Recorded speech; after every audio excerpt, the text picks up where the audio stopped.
Gibran belum aman? Sidang gugatan batas usia kembali digelar. MK pilih ketua baru, begini kata Jimli. Posisi Gibran Rakabuming Raka belum aman? Sebab masih ada gugatan baru soal batas usia Capres-Cawapres di Mahkamah Konstitusi.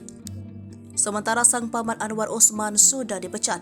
Adapun sidang soal syarat usia Capres-Cawapres di bawah 40 tahun yang diajukan mahasiswa Fakultas Hukum Universitas Nahdlatul Ulama Indonesia, Brahma Aryana, sudah digelar pada Rabu 8 November 2023. Sidang dipimpin Hakim Konstitusi Suhartoyo, salah satu dari 9 hakim MK. Dalam gugatannya, Brahma yang memberikan kuasa kepada Victor Santoso, Tandiasa, dan Harsetyo Setiadi Raja menyebutkan tidak ada kepastian hukum dalam frasa kepala daerah.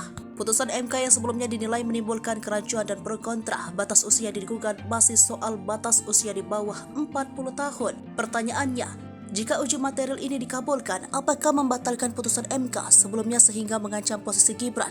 Menanggapi ini, Ketua MKMK Jumli Sidiki mengatakan jika pengujian materi atau judicial review Undang-Undang Nomor 7 Tahun 2017 tentang pemilihan umum dikabulkan, maka putusan berlaku untuk pemilu 2029. Bersamaan dengan digelarnya sidang gugatan baru Sekjen MK Heru Setiawan pada Kamis 9 November 2023 mengumumkan sesuai arahan MKMK, maka Hakim MK akan menggelar pemilihan ketua baru pengganti Anwar Usman. Rapat bisa dihadirkan sekurang-kurangnya 7 hakim dan khusus Anwar Usman tak bisa mencalonkan diri. Total ada 9 hakim di MK yakni Anwar Usman, Saldi Isro, M. Guntur Hamzah, Manahan MP Sitompul, Daniel Yusmik, Eni Nurbaningsi, Suhartoyo, Wahyudin Adams, dan Arif Hidayat.